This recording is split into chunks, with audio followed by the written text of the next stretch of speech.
All right. Okay. Good afternoon. Thank you so much for joining the session. And I just wanted to take a moment to thank you, Ye, for joining us today.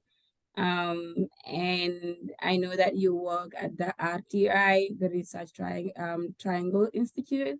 And I know that your focus is also on research and health. And I was hoping that you could talk to the students about what your career journey has been so far.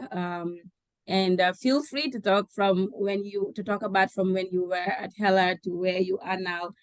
It's up to you, but we honor your presence, and we're hoping that the students will also have a chance to ask questions.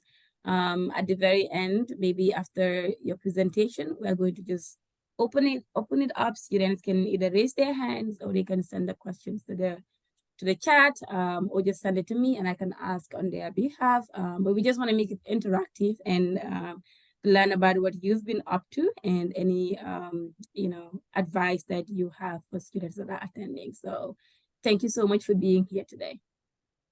Thank you for inviting me. This is very exciting to share my journey. So I can talk about my career development, I think let's start with from undergrad. So I couldn't imagine I'm doing health policy in America. Health policy when I was in China. I came here as an international student. That time, I just want to be a economist and behavioral economist who want to study humans coded irrational behavior. It's more like a marketing thing. And then when I went to Duke University master degree, and I figured I have bipolar disorder. I figured it in a pretty bad way episode. And then I experienced many things that is clearly beyond the irrational behavior of people making certain decisions. And I saw many things I shouldn't have happened, but it happened. And then I saw that is not individual bias. That is a system failed. It needs to improve. And then I feel there are much more I can do than study people, because I see clearly many people can benefit from a better healthcare system. And then that time I have master degree in economics. I struggled to graduate, which I'm very proud of, and I appreciate all the people helping. And then I feel if I want to really do something to help, either in the people in China or in America, for folks have a master degree, if you want to have a bigger influence, and I feel I can go into the field to work like many people to already chose and work with more years and build up.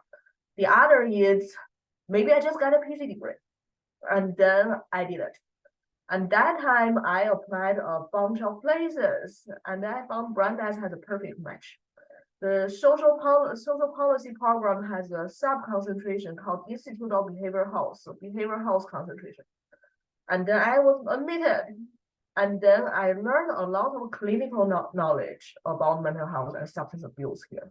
And then I read a lot of first-person accounts written by people suffer from a range of different disorder or mental disability. And then I did a dissertation about specialty treatment for bipolar disorder. It's more about economics part, the cost outcome. Then I graduated. But before that, I was an intern at RTI International. And then I stayed. And then now I'm doing research about substance abuse, mental health, trauma. And now there is a recent study about homelessness, which is closely related to mental health and behavioral health, other behavioral health problems. And I feel it's a long journey. I didn't started with trying to be a health economist to do research. I started want to be a professor who teach probably in business school. But after I see the real world, I realized the world is far away from perfect. And then if I can help a little bit, then I should. And that's why I'm here today. Well, Thank you. I think that is a great start, but I also see that it's rich, you know, just the short piece you've given us so far. I think there's a lot more to unpack from it. And I'm already beginning to get questions that I actually want to ask you, even though my area is not in health. But I don't know if you want to take questions now or if you want to talk more about We can take questions, just make it conversational. okay, good. I mean, and Hannah, feel free to write or jump in anytime since Chat, let's chat. Yeah, yeah. sure, of course. Okay, good. So my question is, I think I'm asking on behalf of the international students. Do you think there are specific challenges or obstacles for international students who want to venture into research in the US based There on are, your experience? there are certainly. So many ways. One is visa. And then the student visa, we get it come here, and then you may have a 1 year or 3 year PTO. And then after that, you need a sponsorship of H1B visa. No, you don't usually get it. And then later you want to stay longer, you need a green card, and it takes a while to get it. I married an American person, so I have this called fast track to get a green card. But I know many of my peers, especially the one from China and India, long wait. And then I think that is a policy issue. Let's put that aside. But there is many barrier from ourselves. One is the English skill. And then not just English skill, it's the feel I'm not good enough because of my English or I have accent. I'm just no good. This I could say is how imposter syndrome or just lack of confidence. It it hurt people because they may feel I'm not going to pursue that opportunity. I am not good enough. That is basically that is a problem just across the board for everyone, not just international students. But it's more prevalent and worse for international students. And I have friends, they are from China, and then I just feel they have a mindset of I'm a burden. And they feel like, I'm a burden. I better not ask question. I'm just the extra. And then I had the same mindset when I was an intern. And then my manager at our intern at RTI, and then my manager that time was great. She shifted my mindset of how to be a person. Because when I was an intern, I tried best to stay invisible. That was my goal, to stay invisible. I mean, I just thought it should be the case, right? Probably many people will laugh. Of course, it's not American. You shouldn't think it that way. However, what I brought from China. You got to be invisible, and then not just invisible because you are intern, you are international student. You should be stay extra invisible. I believe it. And then my manager one day she received an email from we have an intern showcase. And she wanted me to participate. I received that invitation, but my reaction is, I shouldn't go to waste money from our intern program. It's cost project money. I want to be not a burden in my mindset. And then she was furious at the HR because HR never contacted her. She contacted me. And then with my mindset of don't be a trouble. So I didn't sign up for that event. And she said, this is unfair. She said, yeah, it clearly doesn't have the personality to advocate herself. And then she argued with HR, said, because there is a systematic problem, you didn't contact the manager. So they don't know what to proceed, how to proceed. So you got to get into that program. We have the money. We are going to fly her to that place to give the presentation of our project. And then I thanked her. I said, I'm not the type who do not advocate for myself. If I just didn't know I should. And that is not like you don't have the personality or ability. It's this, you think, you limit yourself because you believe something is false. And that is the biggest lesson I learned in career. And after that, I realized, oh, actually the company hired me as an intern is not just for I'm coming here to make a table or run regression. They want a person who is holistic rather than just a tool. And in China, it was the only, and it's not the stereotype. I'm really talking about real thing. It was reversed. Really, the culture is like you better do your job perfectly. Don't make noise. If you talk too much, you definitely doesn't have a good personality. And then I found a lot of times we need to believe in the better nature of people, not reduce ourselves into a tool. And then I talk about this to many students, international students from rice culture. We are from different place, different culture, but this field, I better stay quiet, is kind of very similar. That's how I feel. Oh wow. Last week we had a conversation and we were talking about the imposter syndrome, and they asked a question if any of us experience it or are experiencing it. And the thing is, I thought it was just me, you know, and then I found out that it was everybody else. I was like, oh, so I think it's just really, I was going to talk about your coping mechanisms, how you've been able to survive in this industry. And I know sometimes, you just have to put a mask to move on to the other day, to just move a step ahead. And then I think at some point you just know what you're doing and you're comfortable doing it and you continue doing it the way you know how to do it. So I don't know if you can talk about a couple of mechanisms or a couple of resources.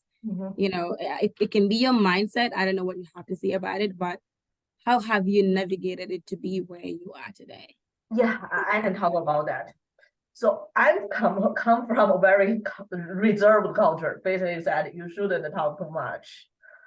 And then after I realized you should advocate for yourself, and then I just feel that is a fundamental change in my mindset. I started to realize there are many things I do not know because I had made many assumptions and I believe in it. And then for my field is substance abuse and mental health. It's very wide, I would like to say. Not bad, but so people like me from basically essentially a foreigner and then come here, the people couldn't believe I understand it. I mean, common assumption, fine, because the foreigner come here. Our American health system is so complicated, to be honest. And most people who look like me truly do not care about this aspect of things, mental health system. Truly, they don't have no overlap with the system. And then so maybe it's still I have some bias about myself or other people, but I want to make sure if there is a bias against me because of they feel you are from another country, probably you don't understand. Probably because it's probably they may feel I better find somebody probably understand rather than the people probably do not understand. So it means I need to market myself extra hard. That is my mechanism. Wow. Because I feel you have to be shameless a lot of time. Think how other people see you. It doesn't matter. You just need to say, I just live once and I got a degree. And I want to help. That's why I got a degree. And then if people didn't take you seriously, found another person and another person until you found someone take you seriously. And also in the process, probably you'll figure out there are many reasons people didn't take you seriously. And so you can improve. And then another thing is if you found someone you really clicked with that person and then say, could you be my mentor? Usually they will say yes. And then don't feel again, I am a burden. You are most likely not a burden. And then many people, especially the people graduating from Heller, loves to help. And then if someone doesn't want to help, move to the next one. And that is what I learned. I feel one is don't make assumption about yourself and don't make some assumption about culture. Don't make assumption about how other people perceive you. And then find a mentor and then be shameless. That is how I coped. I like how you put it. So yeah, the students, if you want to put in a question in the chat or just jump in, feel free. I'm facilitating, but I'm actually connecting a lot to what you are saying. And I wanted to come back a little bit to what you're doing, your work, your research work.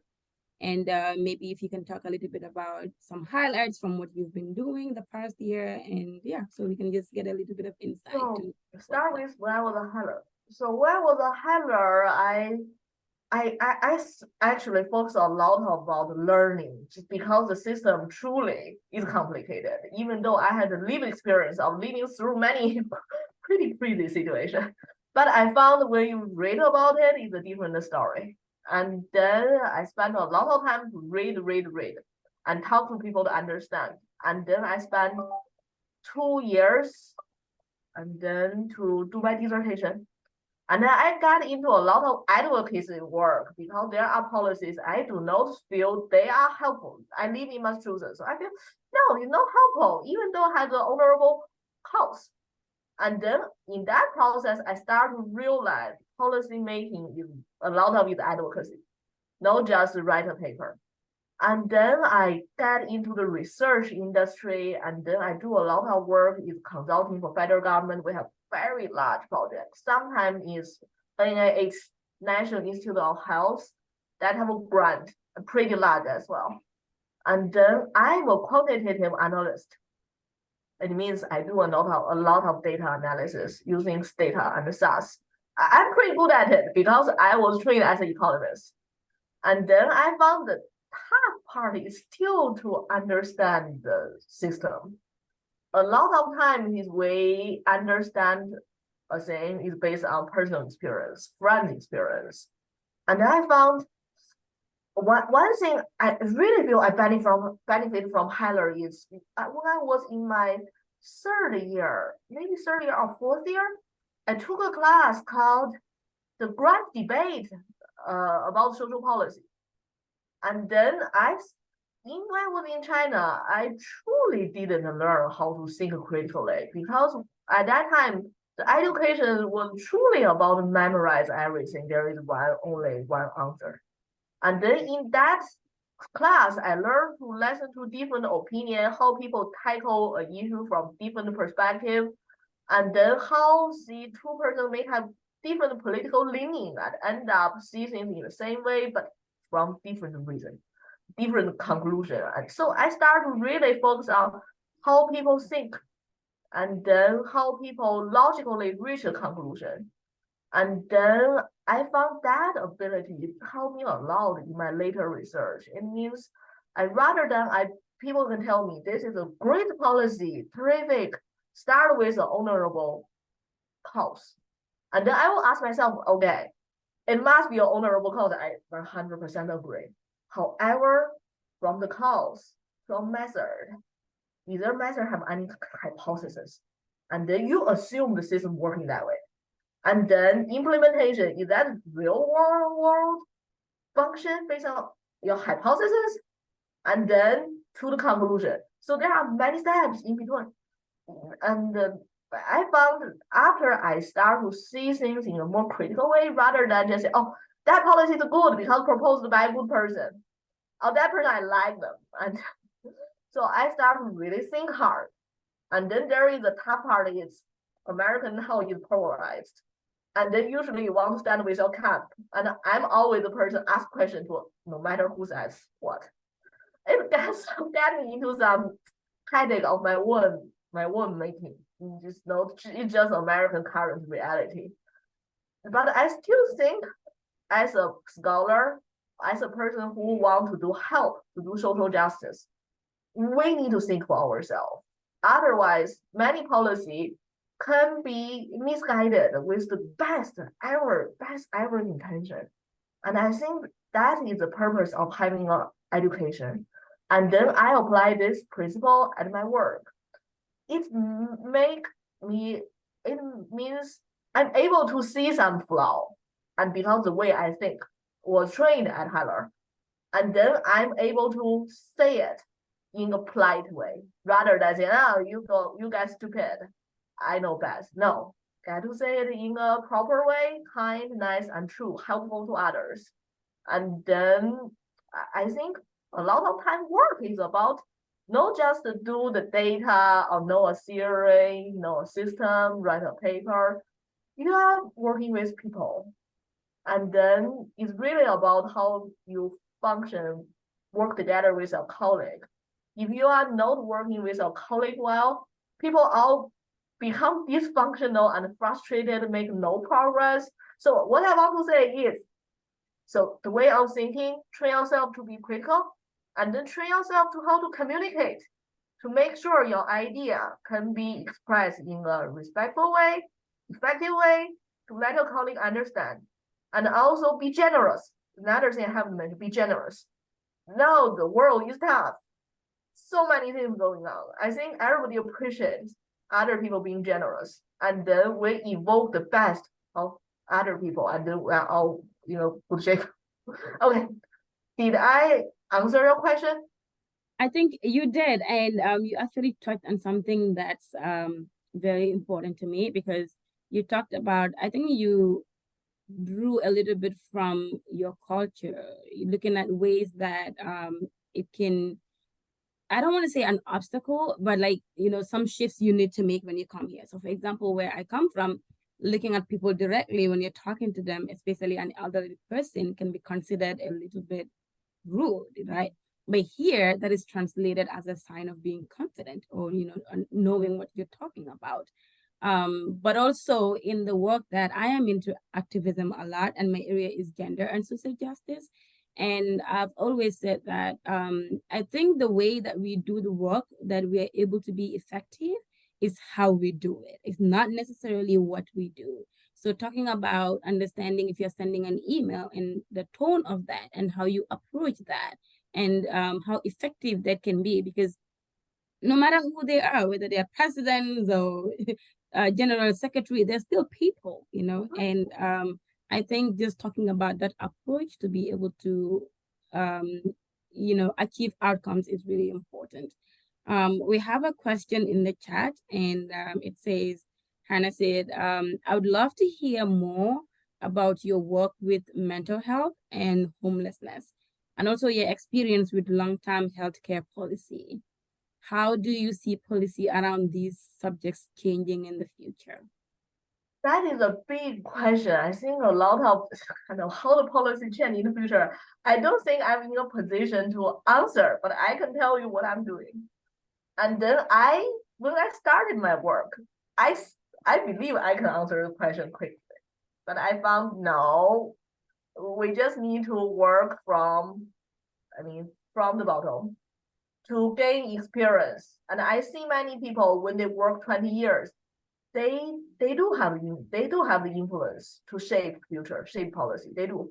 There are the rise of research panel, and then they are the vice president, they are the vice governor, and then I found my current, like I graduated 2019.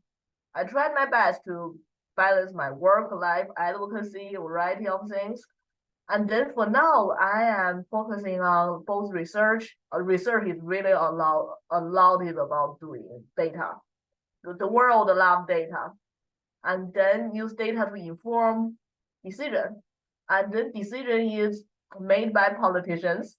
And then they have many factions and they fight.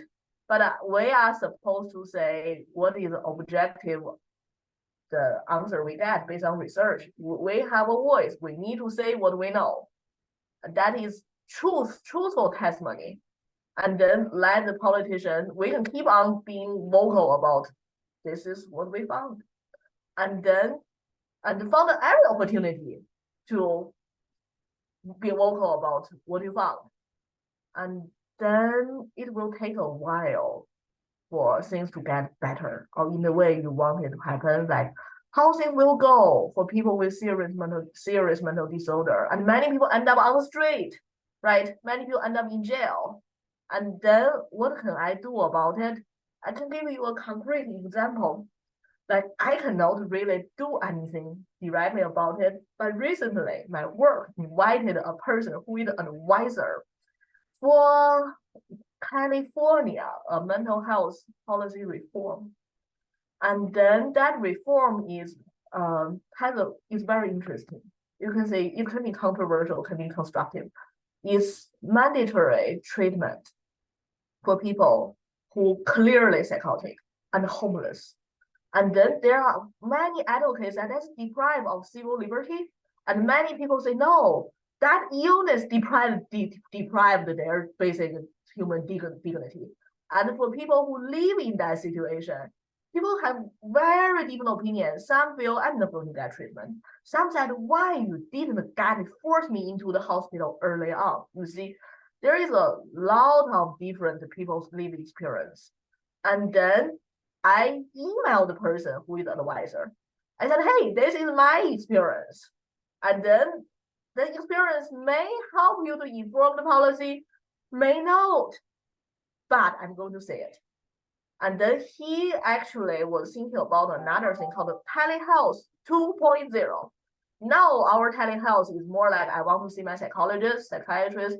Instead of a drive here, ask my husband to drive here, I'm going to get on the Zoom and talk to the psychologist. Save time and less stigma, because if you drive to a hospital, people may saw you. Usually people don't like it. And then, but the second, so he proposed his vision of the second generation telehealth is the monitor your breath, your speech, your everything, and send you alert if you are going to have a relapse. And then I said, based on people with serious mental disorders, lived experiences, not a good idea. Because we have been stigmatized, we have been considered a threat to many systems and society everywhere in the world, considered a threat.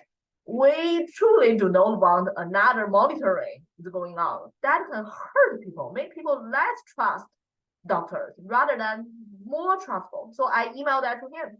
I don't know how he feel about it, because he's a big name person. In the future, he may really advise the policy on telehealth. But I said my truth. That's the thing I can do. And that is what I'm doing. Did I answer your question? Yeah, you did. I just wanted to hear more about like your experiences and some of the data that you've been collecting.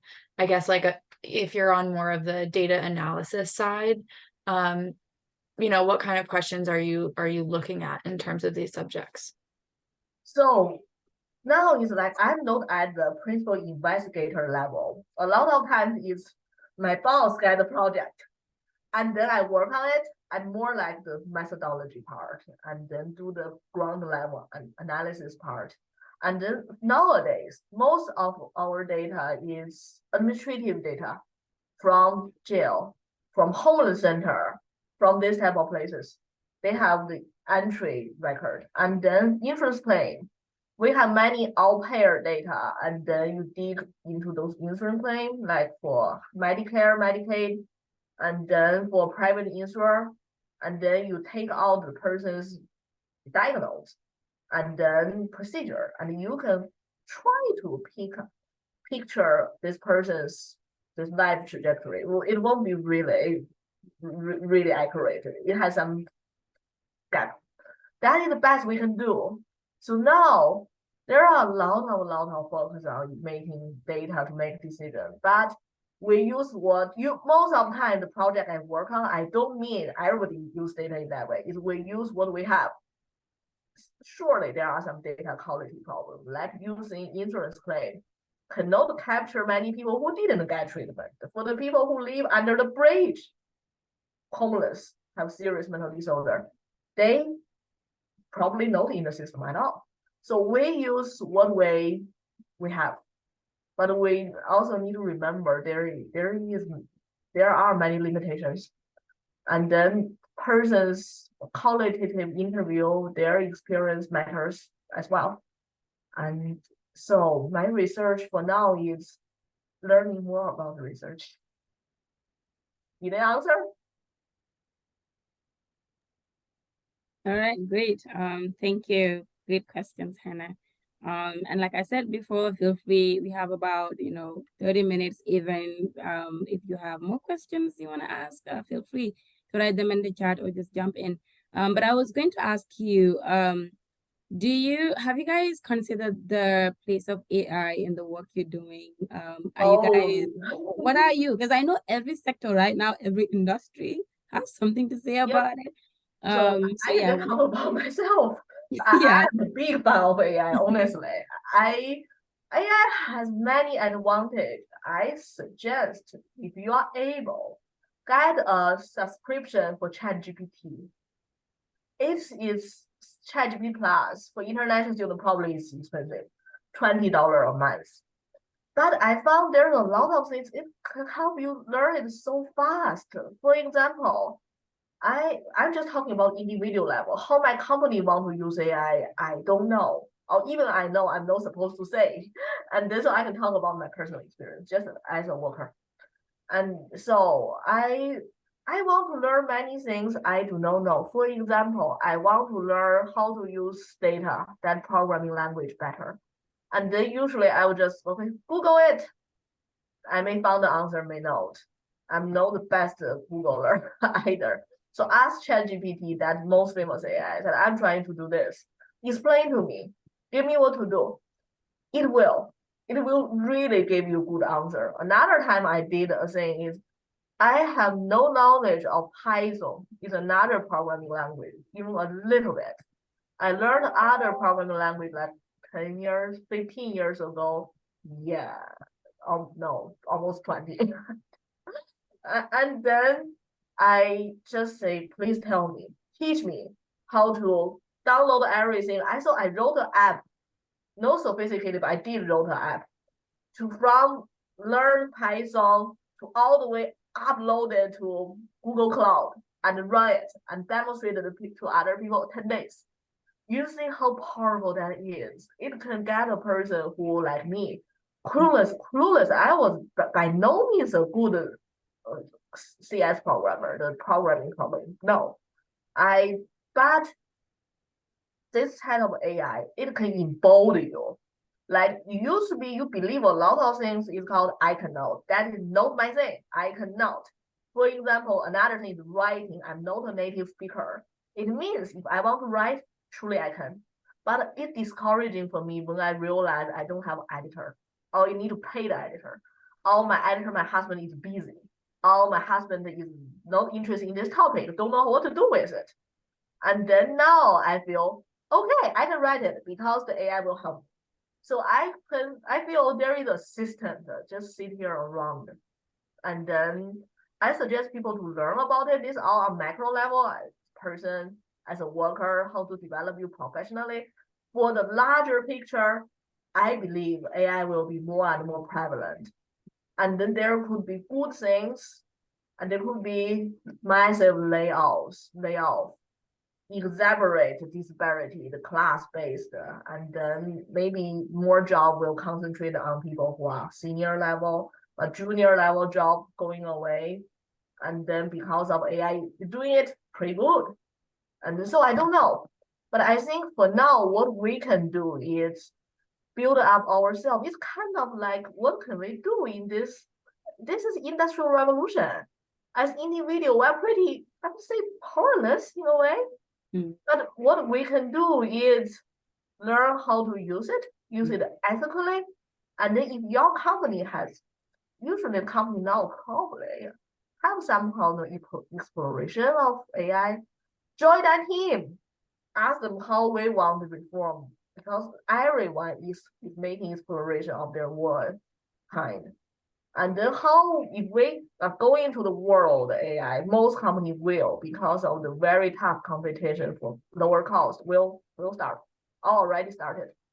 And then how we make the policy humane, how we make the policy human centric rather than cost reduction centric, how we make the work environment more friendly, empowering rather than every day worry about either AI take my job or my colleague who is good at AI take my job. I think that is what we can do on personal level, use it, and then on the higher level, participate in the discussion. Don't make yourself irrelevant. I think that's actually a smart way to look at it because I think sometimes as human beings, when we fear something or when we are unfamiliar with something, we tend to resist, and to be hostile. And like you said, to some extent, we are powerless. So what you do is to look at how best you can leverage it in a way that, that makes you invaluable, that makes you an addition to whatever is happening, because the world is going to keep changing. It's going to keep Right. evolving. So, Right. yeah. And I think that brings me to my last question, which is I know some of the students that are attending here, if not all, are interested in some sort of research, are in the research area. So I wanted you to just talk about maybe what opportunities do you think are there, or what opportunities, what strengths, what good is there that they can leverage right now to be able to make it in the world of research, or to at least, have a start at it. Um, Let me see. The lesson I learned in America, so because I'm outsider and then come here, know nothing about the country. And then I found there are one thing, actually no AI can help is writing. So many people thought, oh, it's something else. Speaking is important, but writing is really important. If you want to express yourself clearly, actually practice writing will even help you with your speaking. And then also writing is so important in every way, email or is writing an essay. And now AI can help you to edit, but still, what is important is really the thoughts. And then organizing your thoughts. I think another thing is we can try to understand people with different opinions, because that is idea clashing, right? They disagree with each other. Sometimes they attack each other. But do do can they support their argument using their evidence? That is the question. Have they made any convincing argument? Did they support it using data? So I think in the future you want to go up and eventually need to have good communication skill. Writing is one you need to train in Heller. There are many things important, but probably is not the focus of the education at Heller. And this writing is one. Take every opportunity to improve your writing. And then another is if you can are interested in that, and then try to do more programming. A lot of time, the companies want people who can do programming. I don't mean other things are not valuable, but maybe it's because of my experience or my work experience make me thinking that way. And it's if you know quantitative programming can with handle data with ease rather than say, man, this is so I look at the data, I am nervous. And then let's overcome this fear. Maybe you are not the best programmer at this moment, but don't train yourself to be not intimidated by it. Especially nowadays, AI can really help you. Just get rid of this fear towards data analysis. That one is important, because as long as you are not afraid, you can always learn. But if you are afraid, that is the biggest obstacle to anything. And then, and yeah, that is, I think, what we need to build up while we were in school. And also social network, and that is important. We have so many alumni from Heller, every corner of the world nowadays. And I think reach out to people on LinkedIn and then talk to them as a informational interview. Many people will say yes, actually. Many people will say yes. And then they probably are happy to share with you the lesson they learned, and then the things they shouldn't have done or should have done in a better way. And I feel like because everyone's experience is so different, today what I told you, could be drastically different from what you really need. Because I have my life trajectory as an economist to a quantitative health service researcher, and then other people may do not want to go down this quantitative trajectory at all. They can be doing other things as valuable. So talk to more people. And there are many lectures, right, at Heller. People come here, Heller paid them to come here, usually. And no, I'm not paid. So I think those important speakers Tyler probably paid them. And then there is Q&A session, ask question. I think that is important. Don't be shy. If I'm going to ask a stupid question, people will laugh. Nobody laughs. And then those speakers want question. They don't want to feel nobody care. So and if you feel people may judge you, sit in the front seat. So you won't see anybody. You're going to be the first person ask that damn question. And you finished. Done. That is what I did. Amazing. Well, this has been so insightful. I think you touched on almost all corners of career. Like, I've heard you talk about knowledge, I've heard you talk about skills, I've heard you talk about character. And I think these are some of the three important things that I think propel us in where we are in life, especially when it comes to getting a job and staying in the job and going further in the job. So thank you. And I just wanted to invite you if you have any last things you want to share with the students before we call it a day, and before I give you my thanks on behalf of the Heller. One thing I found many students probably didn't realize about their career. Our company, as an organization, many people, I guess international students have more than such mindset. It's I'm doing my job, I'm functioning well connected in my team, but probably help you to volunteer in various committee in the company. It can help you to shape the company to a way you may like it more, and then you may know more people. And also, now everything is changing so rapidly, and I feel that can give you a sense of both accomplishment and a sense of control. And so I encourage you not just focus on your task, either is writing memo, policy memo, writing quantitative paper, writing code, whatever. Don't just focus on to be a good employee, and then also focus on how to be a policy changer maker within your company. That's what I learned. Like, I think many higher students have that mindset already. Just go to apply it. Well, thank you so much wisdom. So I just want to thank you on behalf of the career office. This has been insightful, and I think, we would love to do more things with you. Your passion, I can see your passion on the table, and I also think your journey is something that a lot of people can learn from, because I think you have a positive way of also looking at things, especially for international students. And because I'm an international student too, that's why I was asking those questions on their behalf. And I know some of them want to have this video as well, so they can just get some perspectives around that. So thank you so much for being here with us, and thank you to the students, Hannah and Martha, for being here. We hope you have a great day ahead. We have a student and alumni event that's coming up on October 27th. So if you want to meet more alumni there and talk about other areas of work, you're welcome to attend that. It's going to be in Waltham. I'm sure they're going to send more information about that. But yeah, thank you so much. This has been a great session.